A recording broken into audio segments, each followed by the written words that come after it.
Hello, hello. Thank you for stopping by my channel. My name is Shamiriel. We are here to dive into episode 6 of And Just Like That, the Sex and the City reboot titled Diwali. I hope I'm pronouncing that right. I listened to it enough times to the point where I should. We're going to get into what Diwali means. And yeah, if you want to hear my recap of episode 6 and my thoughts, then please keep watching. Thank you. We met Seema, Carrie's realtor, a few episodes back. Carrie is touring a beautiful downtown apartment with Anthony. So many windows. I can imagine that it would be a little annoying having all of that light, but it was so beautiful, that apartment. So she's touring the apartment with Anthony. We later learned that she doesn't love the apartment, but she ends up buying it because she'd been looking for months. I want to say she said 3 months, and had been dragging Seema to all these different apartments, and eventually I guess she was like, you know what, it's not the apartments, it's me. I need to bite the bullet, piss or get off the pot. So she settles for this apartment that she doesn't love, but she buys it anyway. I mean, it was beautiful. Anyway, while Carrie is touring the apartment, Seema is on the phone with her dad talking about their Diwali party. We learned that Seema's parents are very much involved in her love life, and they very much want her to wind up with someone since Seema is single as well. Rock, aka Rose, tells Charlotte that she wants to redecorate her room and cut her hair short. Che got Miranda sprung. So Che is in class fantasizing about her interlude with Che. Naya interrupts her daydreaming and asks her to go for coffee. I mentioned this in my previous recap, but it just seems to me like they went from awkward interaction, uncomfortable, foot in my mouth, I'm woke, I'm an ally kind of type conversations to now they're BFFs. It all seemed kind of fast for me, but whatever. They're friends, they're bonding, cool. While they're talking and walking and drinking coffee, Naya's husband calls. He wants her to go to dinner with a couple they're friends with. The wife apparently is a woman who has 2 kids, and it is a sore spot for Naya because she has infertility issues, and like this woman is a constant reminder of her inability to have children. She's always talking about her children, always points the conversation back to her children. So needless to say, Naya is not wanting to attend this dinner.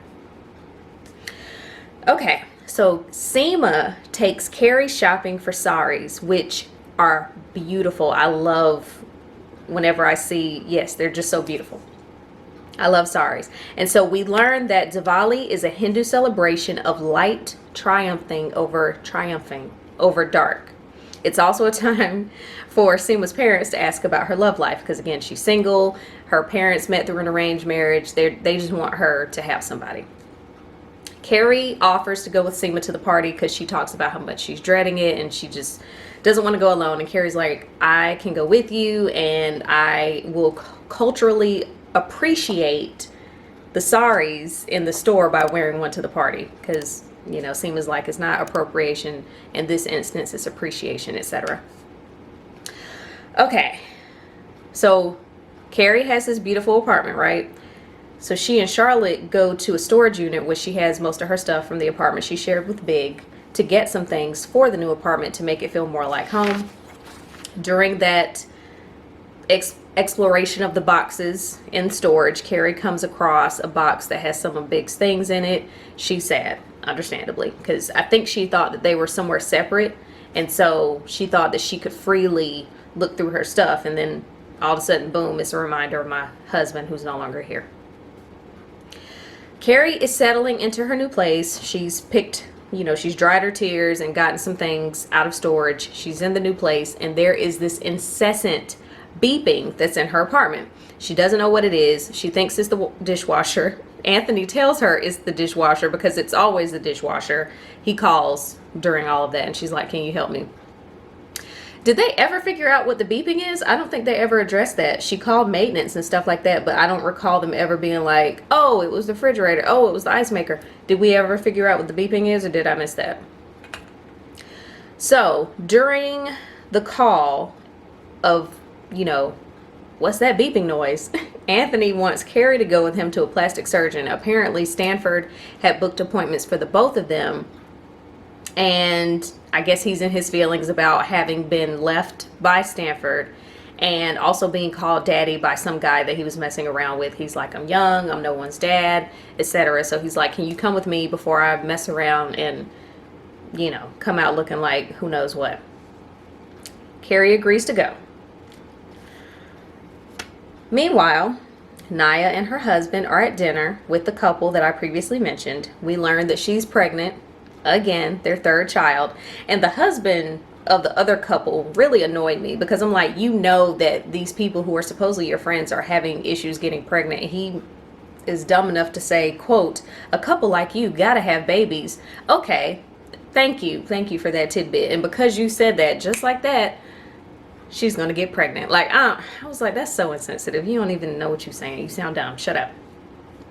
Anyway, Miranda is still fantasizing about Che, but this time she has some assistance in the form of her battery-operated boyfriend. So that's happening.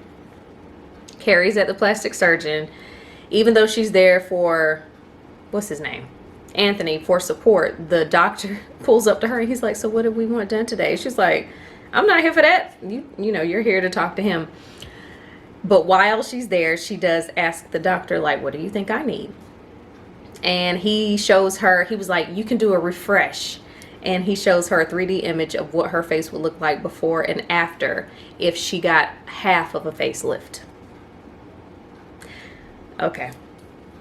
Anyway, Carrie, Charlotte, and Miranda are having the fanciest picnic I've ever seen. They're drinking non-alcoholic bubbly because apparently Miranda has now realized her troubles, her issues, and she has quit drinking cold turkey. What she's done, even though she's not drinking, she is masturbating constantly, so there's that. She tells the group that she's been fantasizing about Che. Is it Che or Shay? Shay or Che? Maybe I'm mispronouncing it. Why don't I know people's names? Anyway, Che. She tells him she's been fantasizing. And then Charlotte was like, oh yeah, you know, I get it. I had a fantasy about her too. And she's like, well, my fantasy is more of a realization, or what'd she say, a reenactment, something like that. And she then tells Charlotte about her kitchen activities. To which Charlotte's mad because Carrie knew about it and didn't say anything. She's obviously also mad because Miranda's married to a man. And then she's like, well, are you gay? Miranda says no. But she said that a finger made her feel alive. And I'm just wondering. It's fine. Anyway, so then Charlotte tells her that she is not progressive enough to be involved with Che. She's not progressive enough, and that she's basically having a midlife crisis and she should have colored her hair. Oh, Charlotte. All right, so now we're at the Diwali party, and we learned that Seema has been lying to her family about having a boyfriend because, again, they're very involved in her love life. Carrie, because she is such a good friend, plays along with the lie, and everyone leaves the party unscathed. Miranda slides into Che's DMs because, remember, she told her, like, if you want to, you know, slide in my DMs if you want to link up again. So that's what she does. Okay. And so the episode ends with Carrie having some of the old boxes from storage in her old brownstone. And she's dressed fabulously, of course. She goes through one of the boxes. It has some of Big's blazers on a rack. She puts one of the blazers over her shoulder and she walks out of the apartment. So it's like just her, I guess, understanding or coming to terms more with the fact that he's not there. So that's where we are. Miranda's turned out. Carrie's trying to move on. Charlotte is just trying to be a good mom in the 21st century, and, you know, with all the changes. She's like, why can't everyone just stay the way they were?